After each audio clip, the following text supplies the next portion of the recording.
팝의 황제 마이클 잭슨도 백반증을 앓았다고 하잖아요. 조금은 어색하기도 하지만 또 한편으로는 또 조금은 좀 알려져 있기도 한 이 백반증. 흔히들 이제 흰색 점 정도로는 알고 있는 것 같습니다. 네, 교수님, 네, 의학적으로는 그렇습니다. 어떻게 정의 내릴 수 있나요? 네, 증상은 없습니다. 가렵거나 아픈 느낌은 들지 않고 예. 경계는 어느 정도 명확하게 구분이 된다고 보시면 되겠습니다. 색깔이 좀 떨어져 있다라고 생각을 하시면 되겠습니다. 그래서 즉 무증상의 경계가 명확한 탈색반이라고 보시면 되겠습니다. 네.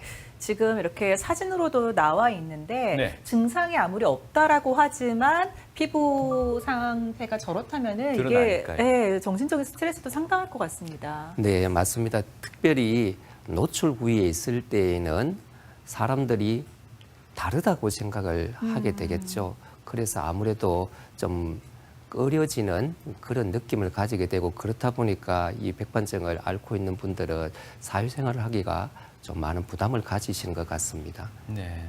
실제 뭐 내원하는 환자분들은 어느 정도 수준인지 모르겠습니다만 전체적으로 봤을 때 우리나라에서 백반증을 앓고 있는 환자는 한 몇 퍼센트 정도 된다고 볼까요? 네, 한 0.5%에서 1%, 즉 100명에 한 1명 정도 네. 생각보다 많죠. 백인들은 예. 피부 색깔이 많이 희지 않습니까? 예. 그래서 그들은 전혀 관심이 없습니다. 전혀 관심이 없고요. 네. 특별히 관심이 있는 그 사람들은 유색 인종들입니다. 그래서 인도가 인구가 많지 않습니까?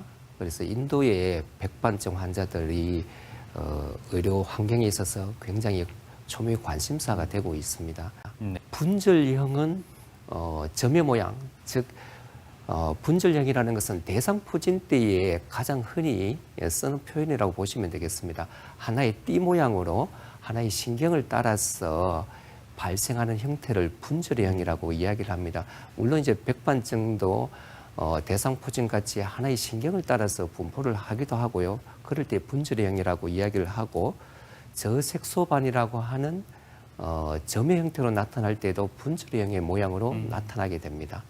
네, 그래서 태어날 때 아니면 태어난 지 얼마 되지 않았을 때 나타나는 흰 점은 이렇게 분절형의 저색소반이든지 분절형의 백반증일 수 있겠죠. 네. 이제 전체적으로 어떤 병은 남자가 어떤 병은 여자가 더 호발하는 병이 있는데 백반증은 남녀의 발생 비율이 동일하다고 보시면 되겠습니다. 네. 차이가 없다고 말씀을 주셨는데 일반적으로 피부 같은 경우는 네. 남성분들이 더 두껍다고 해야 되나요? 더 강해서 자외선에도 조금은 더 보호가 된다 이런 이야기를 들었거든요. 자외선의 보호 역할을 하는 것은 멜라닌 색소이지 피부의 두께는 아니고요. 햇빛에 의해서 노화가 되고 나빠지는 것을 방어하는 기전은 조금 다른 원인에 의해서 그렇게 된다고 보시면 되겠습니다. 특별히 여자분들이 남자들보다 좀 더 노화가 잘 되는 이유는 피부가 얇고 부드럽기 때문이 아니라 호르몬의 차이라고 일단은 보시면 될 것 같습니다. 여성분들은 폐경이 있지 않습니까? 폐경이 되면은 훨씬 피부의 노화 과정이 빨라집니다. 그리고 또 남자들의 빚이기도 한데 여성분들은 임신을 하게 됩니다. 임신의 횟수가 많아지면 많아질수록 노화가 조금 더 빨라진다고 보시면 되겠습니다. 그래서 조금 전에 말씀하신 것 같이 여성의 피부가 얇고 부드럽기 때문에 남자의 피부가 두껍고 좀 거칠기 때문에 노화가 더디되고 햇빛에 강한 것이 아니라 호르몬의 작용에 의해서 노화 과정은 좀 차이가 있고요. 또 멜라닌 색소의 정도에 따라서 햇볕의 방어 기전에 차이가 있다고 보시면 되겠습니다. 네.